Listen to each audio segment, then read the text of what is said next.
لو أنزلنا هذا القرآن على جبل لرأيته خاشعا أنزلنا هذا القرآن على جبل لرأيته خاشعا أنزلنا هذا القرآن على جبل لرأيته خاشعا متصدعا من خشية وتلك الأمثال نضربها للناس لعلهم يتفكرون.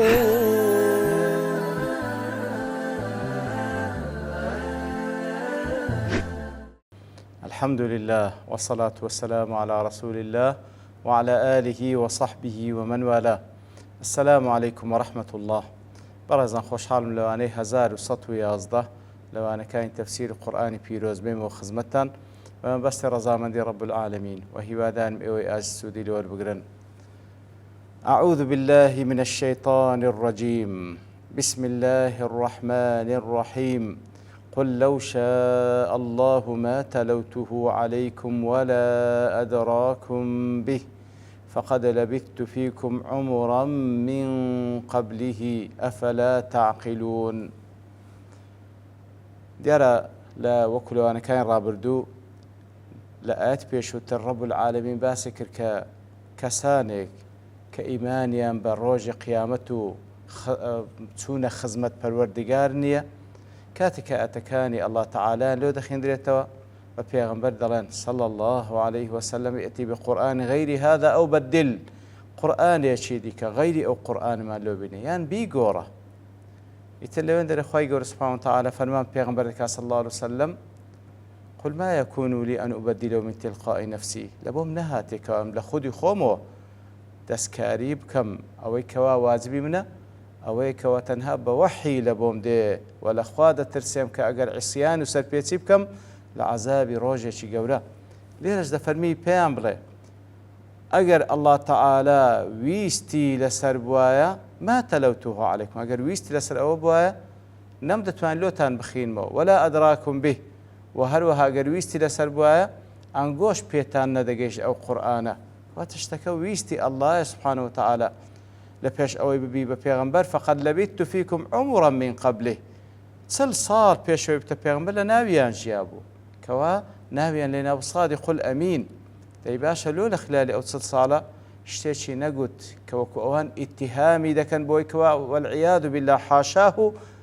لەسەر خوا سوبحانه وتعالى شتی هەڵبەستە نا،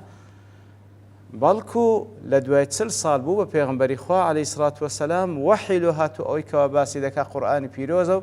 لەلایەن خۆیەوە نییە. ئەفەلا تعقیلون، عەقڵتان نییە؟ قل لو شاء الله ما تلوته عليكم، کەواتە رب العالمین فەرمانی پێ دەکە بەو کافرانە بڵێ لو أراد الله ما تلوت عليكم القرآن، أجر الله تعالى ويست إرادي وابوا مشيئتي وابا كوا من قرآن تان لو نخين موان نمدخين دو نمدتواني، فالله وحده هو الذي أنزله علي.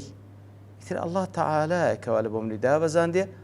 وأمرني بتلاوته عليكم، وفرماني بيكر ديما كلبوتان بخوين موا فهو ليس من قبلي، مثل القرآن اللان من والنية ولا أقدر على ذلك، ولا تواناي من إجدانية ولا أقدر على الإتيان بقرآن غيره، ولا تواناي من إجدانية كوا قرآن إشكتان بينم. قل لو شاء الله ما تلوت عليكم ولا أدراكم به، أي ولو أراد الله لما أعلمكم بالقرآن ولا أخبركم به. أجر الله تعالى إرادي وابوايا أو لما أعلمكم بالقرآن، كواتا علم قرآن تام بينا دقيشت أو خبرة تام بينا دقيشت كوا قرآن بيروز أجر الله تعالى ويستي لسر نبوايا أصلا بنقوش ندقيشت أو قرآن، لكنه أدراكم به بعد أن لم تكونوا كذلك. بلام ويستي الله تعالى أو بكوا أو قرآن تام بيرابقا لدواي أو كوا هيج تيكتان ندزاين درباري قرآن، فلو كان كذبا وافتراء كما تقولون، أجر هروكو أنجو ادعاء ذكن كوا أو هالبستان بسر خوا الله تعالى بسر الله تعالى لأمكن لغير أن يتلوه عليكم وتدرون به من جهته، کەواتە ئەگەر ئیفترا و هەڵبەستان با لەسەر الله تعالى ئەوە غەیری من دەیتوانی ئەو ئیشە بکە و لە بۆتان بخینتەوە لە غەیری من ئەو شتەتان گوێ لێ بە لأن الكذب لا يعجز عنه البشر چونکە درۆ بەشەر لە توانایدا هەیە درۆی بکەونات بڕین لە توانا بەدەریوی نییە کەەوە درۆکردن شتێک نییە کەەوە بەشەر نەتوانانی بیکە کەواتە ئەگەر وەکو ئەنگۆ دەڵێن ئەوە هەڵبەستانە بەسەرخوا والعیاذ بالله دەی باشە لە غەیری منیش ئەو کەسێک دەهات لە غەیری من کەسێک دەهات کەوا والعیاذ بالله بە درۆ بیگوتوان پێغەمبەری خوامە و ئەوەتان لێ بخین باوە وأنتم لم تدروا بهذا من قبل ولم تسمعوه من بشر غيري بەڵام لە کاتێکدا ئەو قورئانەی کەوا لەلایەنی خوای گەورە نێردراوە لەلایەنی منەوە لە بۆتان دەخوێنرێتەوە پێتان ڕادەگا لە غەیری من ئەو شتەتان گوێ لێ نەبووە لە غەیری من ئەو قورئانەتان پێ نەگەیشتیە کەواتە هەموو ئەوانە بەڵگەن کەوا ئەو کتابە کتابی خوایە و محەممەد صلى الله عليه وسلم پێغەمبەر و نێردراوی خوایە فقد لبثت فيكم عمرا من قبله أفلا تعقلون أي فقد أقمت فيكم يا أهل مكة حينا طويلا من عمري 40 سنة يا أهل مكة پێش ئەوەی بم بە پێغەمبەری خوا تەمەنێک لە نێوان تا بووم تەمەنێکی درێژ کەوا 40 ساڵ پێش ئەوەی کەوا ئەو قورئانەی لۆ بێ ما جربتم علي كذبا قط هیچ درۆیەکتان لە من نەدیتە لە خلالی ئەو 40 ساڵە تعرفون صدقي وأمانتي وهروها بخوتان شاهدي رازقوي وأمانتي من ددن وإني لست ممن يقرأ أو يكتب لو 40 ساڵش کەوا لەگەڵتان ژیایمە باش دەمناسن کەوا کەسێکی خوێندەوار نیم توانای نووسین و خوێندنەوەم نییە بەڵام ثم جئتكم بالقرآن پاشی ئەو 40 ساڵێک کە بووم بە پێغەمبەری خوا ئەوجا ئەو قورئانەم لۆتان هینە أفلا تعقلون بذلك أنه وحي من عند الله تعالى أو كافيني أو كبلجيش عقلي كوا أو قرآن الله تعالى وهاتيه لا بخاري مسلم ابن عباس خوي يقول لخوي باي برازي بدفرمي أبو سفيان لبوي جيرايتوا كاتكوا تويت لا قيصري روم أو كات أبو سفيان مسلمان نبوة وناوبانجي هاتني پیغمبري بيستيه صلى الله عليه وسلم يتر برسال أبو سفيان دكا كوا أهلي مكة أو علمي بيها برسال دكا هل كنتم تتهمونه بالكذب قبل أن يقول ما قال پیش أوي كوا أوشتي استادي لي أنجو هيز درويكتان لدي تبو اتهامتان ذكر بدرو أوج لورام دلين نخير يتلا كوتاي حتى كذا حوارش دور رجا هر قيصر بخوي بيد دليم كبرسيارم لتوكر پیش أوي كوا أوشتا بليب كبويتا پیغمبر پیشتري أنجو اتهام دان ذكر بدرو أنجو أتوجو تد نخير فقد أعرف أنه لم يكن ليذر الكذب على الناس ويكذب على الله يديو بلغي تسل صال درو لقى خالشينا كرديه عقل قبول ذكاء لدواي تسل صال درو لسر الله تعالى بك نخير لا تفسير رازدلي لما كان هذا الكتاب العظيم قد جاء على يد من لم يتعلم ولم يتلمذ ولم يطالع كتابا ولم يمارس مجادلة أو كتاب عظيمة لسر زماني پیغمبرێک لۆیان دەخێنرێتەوە عليه الصلاة والسلام کە لە پێش ئەوەی بتە پێغمبەر هیچ علمێک لە کەسێک فێر نەبووە قوتابی هیچ کەسێک نەبووە مطالعەی هیچ کتێبێکی نەکردێ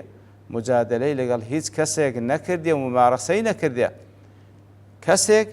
كوصفة بعلم بالضرورة أنه لا يكون إلا على سبيل الوحي والتنزيل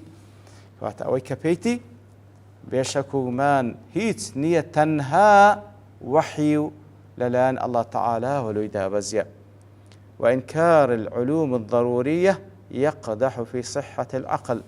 كسيتش شتيك إنكار بكاكوا وشتيك واقعي وضرورية إنكار كردني أو واقعي وضرورية أو بلقي لسر خلل عقلي هي ليه كوتا آيات كذا فرمي أفلا تعقلون عقل تانية لا أتدوات هذا فرمي فمن أظلم ممن افترى على الله كذبا چێ لەو کەسە ستەمکارترە کەوا ئیفترا لەسەر ئیفترای درۆ لەسەر ئەڵڵا تەعالا بکە ئەو کەذەبە بئایەتیه یان ئەو کەسەی کەوە ئاەتەکانی بە درۆ بزانی إنه لا يفلح المجرمون بێگومان حاڵ ئەو هایەکەوە ئەڵڵا تەعالا سنەتی وایەکەوە کەسانێکی ستەمکار و کەسانێکی تاوانبار قەت سەرفراز ناکە. مناسبة أو آتي لقل بيشو تروك لمنار ضلي أو آتش تتمة الرد على اقتراح المشركين أو آتش زياتر بردوانبونة وتواوكردني ردانوي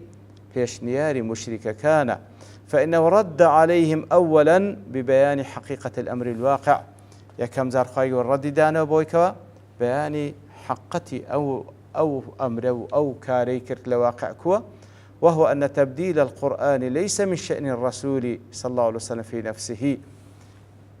رددان وكوا تبديل دسكاري كرني قرآن أو لدى صلاة لتواناي بيغمبر دانية صلى الله عليه وسلم ولا مما أذن الله له به ودسكاري كرني قرآن بيروس شتيك نية كوا خواي جورا إذن بيغمبر دابي صلى الله عليه وسلم كوا دسكاري بك بل يعاقبه عليه أشد العقاب في الآخرة إن فرض وقوعه منه بل كخواي جور سبحانه وتعالى أو بريس زايد دا أجر بيت شتي شواب كاتن وكلا تندين آد إشارة بيدرا لبروي قرآن بيروس كلام الله تعالى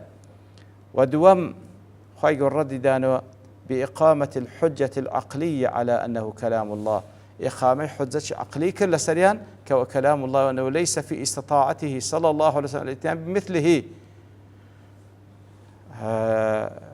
دليل عقلي كاش أو بكوا بيغمبر صلى الله عليه وسلم 3 سال بيش بيغمبر لنبي جاب أخوانا لنا أبو صادق الأمين دي أو بلقش عقلينية باش 3 سال ذكري درول سر خوابك والعياذ بالله باشان حجي سيم دفرمي أن شر أنواع الظلم والإجرام في البشر شيئان قورترين جريمة أو كبشر أنزايم دا دوشته يكميان افتراء الكذب على الله دروها البستان لسأل الله تعالى وهو ما اقترحوه عليه بجحودهم كاتكوان أوان اقتراحتك لبو بيغمبر صلى الله عليه وسلم كوادا سكاري قرآن بك واتا دروها البستي لسرخوا والعياذ بالله وحاشاشي أو ودوميان دومين قورترين جريمة أوي التكذيب بآيات الله بدروزانين آتكان الله تعالى وهو مما اشترحوه بإجرامهم أوش أو تاواني كأوان باستمكاري وتاوانكاري خوان أنزاميان داك وآتكان خوي قورة بدرو دزانا لا تفسير رازي دلي وأيضا فإن الكافرين إن التمسوا من النبي صلى الله عليه وسلم قرآنا يذكره من عند نفسه دلكاتك وكافر كان داوان لبيغمبر صلى الله عليه وسلم قرآن يقبيني للان خويا وباسي بكو بيلي ونسبوه إلى أنه إنما يأتي بهذا القرآن من عند نفسه كواتا سكان وايا أو قرآن بقرب القرآن كواتا أو قرآن هل لان خوتا دي يكش كبينة هل لان خوتوا ثم إنه قام البرهان القاهر على أن ذلك باطل الله تعالى رد دانوا أو ادعاء أوان براسي ادعاء شي باطلة ببلغي بهيس خواهي قوله رد دانوا كوا ادعاء أوان ديكن ليتهام كن النبي صلى الله عليه وسلم باطلة وأن هذا القرآن ليس إلا بوحي الله تعالى وتنزيهه أو قرآنه هيت نية تنها وحي نبي كوات هزنا ويش كيلينا أندري حقتكي هزنا تنها أوي كوحي وللان الله تعالى دابزيا ليه دفرمي ليه دفرمي فمن أظلم ممن افترى على الله كذبا أو كذب بآياته فلا أحد أشد كذبا وأوضع لقوله في غير موضعه كوات هيت كسك ظالم ترنية ظلم أو كواشتاق لغير زيقاي خوي دابني هيت كسك لو كسا دروزن ترنية لو كسا ظالم ترنية بوي كواشتاق لغير زيقاي خوي دابني ممن تقول الكذب على الله سبحانه لكسك كوادرو هەڵبەستی لەسەر الله تعالى كما زعم أن الله أوحى إليه كسك ادعاء كخوا سبحانه وتعالى وحيله هنا واش نية شيء لو ظالم ترى أو كذب بآيات كتابي فلم يصدقها يعني وتا أتكان الله تعالى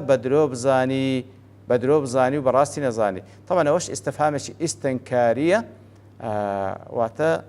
شيء لو كس ظالم تركات كز لو كس ظالم ترنية أو يجلو دو إشبكات كوا باسكت ابن عاشور يجدله ظلم بمعنى تعدى كردنا ولما كان أحد الأمرين أشد ظلم لأنه اعتاد على الخالق بالكذب عليه وبالتكذيب آتي كواتا ليرش قورترين ظلم أويك سنور بزاندنا درباري الله تعالى برانبر الله تعالى بوي كوا كسيك دروه هالبسيلة سري ياخد سنور بزاندنا برانبر الله تعالى بوي كأتكاني خوي قورة بدروه بزاني وهذه الآية قيل إنها من جملة رده صلى الله عليه وسلم على المشركين كواتا أو يقلو آتاني كوا خوي قورة فرمان فكر كوا بوشي ورد مشركان بداتو كاتي كوا داوان لكر كقرآنك بين غيري أو قرآن وكو ابن جرير واحد دله رازي دله فمن أظلم من افترى الله كذبا المقصود من نفي الكذب عن نفسه كواتا تشيلو كسظالم تركا درو هذا بس لسر خوي قورة كواتا تبري أي شخص بيغمبر صلى الله عليه وسلم كوا أو اشتناك أو كذب بآياته كواتا أوش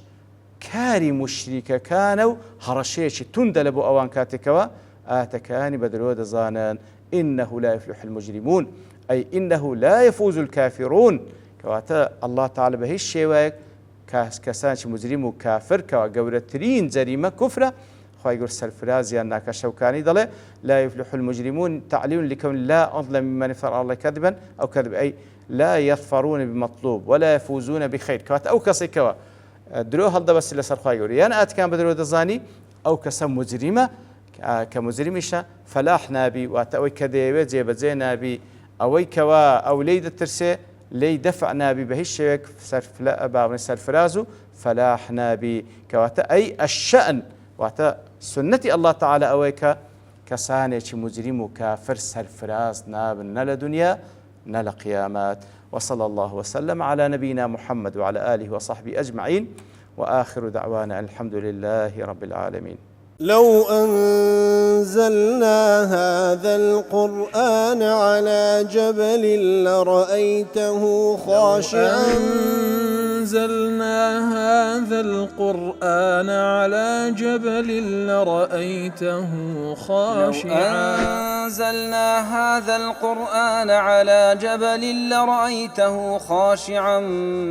متصدعا من خشية الله وتلك الأمثال نضربها للناس لعلهم يتفكرون